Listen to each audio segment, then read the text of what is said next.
Assalamualaikum warahmatullahi wabarakatuh. Alhamdulillah, semoga you all semua dalam keadaan sihat dan sentiasa di dalam lindungan rahmat Allah Subhanahu Wa Taala. Hari ini I nak share something yang terkait dengan my previous video tentang ucapan innalillahi wa inna ilaihi raji'un pada yang bukan Muslim. Setelah I upload that video, 2 hari kemudian, 2 days later, ada seseorang tu inbox me, message me, dan dia menggunakan user name, cuma user dan number, dan tak ada profile foto, dan tapi tak kira lah, because I pun tak tahu. I tanya dia tujuan untuk apa semua, dia tak jawab. Dia cuma kirim satu video daripada Ustaz Syafiq Basalama. So kita sama-sama dengar apa yang Ustaz Syafiq Basalama jelaskan di sini. Kafir. Kita sedih dengan kematian dia. Maka ucapan inna lillahi wa inna ilaihi raji'un itu adalah ucapan ketika musibah menimpa kita.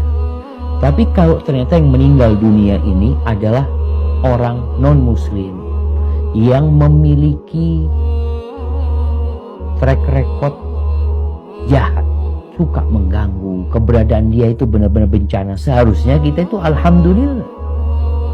Jadi kematian orang-orang jahat itu bukan musibah buat kita, tapi nikmat buat kita.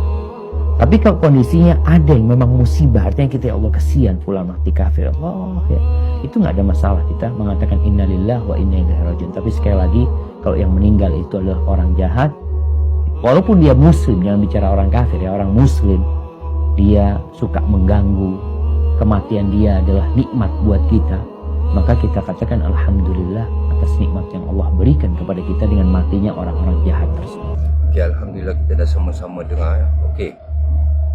For me, I tak tahu apa tujuan dia, because when I reply dia punya message, dia baca tapi dia tak respon apa-apa. Di sini my job, I tak suka menghakimi seseorang ataupun mula bersangka buruk.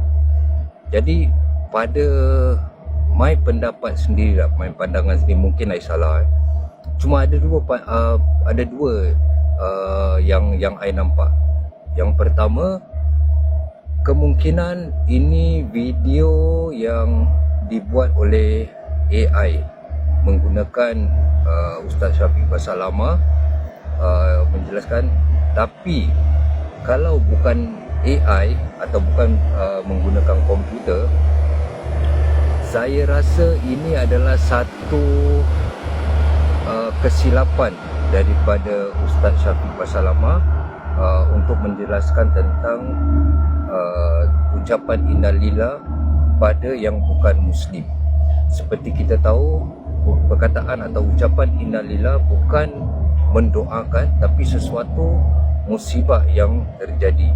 Jadi boleh diucapkan dengan siapa-siapa saja, dengan apa saja keadaan bencana alam ataupun apa saja, walaupun kita kena satu ujian ataupun apa saja. Jadi kemungkinan Ustaz Syafiq dia because for us, kita tak semua perkara kita boleh jawab, dan sometimes pernah terjadi, especially bila kita memberi ceramah live, ada orang tanya soalan, sometimes kita slip, kita tersalah tanpa kita sedar, membuat kesilapan. Kerana kita semua manusia, pasti ada khilaf, ada kesilapan, kesalahan.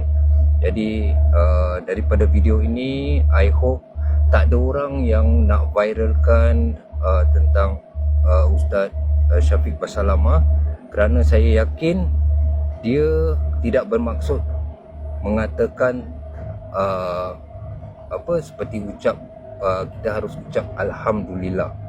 Walaupun pada orang yang Muslim, yang mungkin orang Muslim yang jahat, yang menzalimi orang, kita harus tahu bahawa kita tidak ada orang tahu amalan kita dan amalan seseorang tu.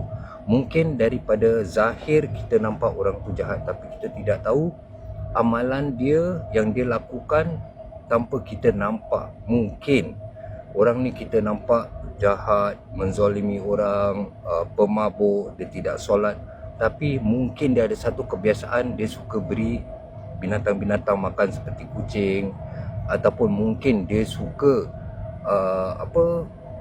memperbaiki jalan, ataupun jalan tu ada batu besar atau kayu besar, dia bersihkan untuk orang muda jalan. Jadi kita tak tahu kesalahan orang. Jadi kita kalau boleh hindarkan daripada berfikiran buruk, judge orang, dan setiap sesuatu terjadi tu kita boleh ucapkan innalillahi wa inna ilaihi rajiun, kerana sesungguhnya kita semua datang daripada Allah Subhanahu Wa Taala dan kepada Dia kita akan dikembalikan. Sama juga pada orang kafir, dia akan dikembalikan pada Allah Subhanahu Wa Taala.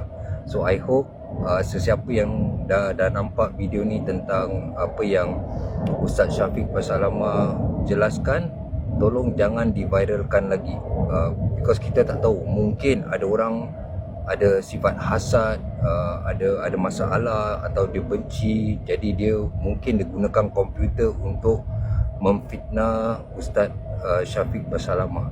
InsyaAllah semoga Allah Subhanahu Wa Taala sentiasa melindungi kita daripada berfikiran buruk terhadap orang lain. Assalamualaikum warahmatullahi wabarakatuh.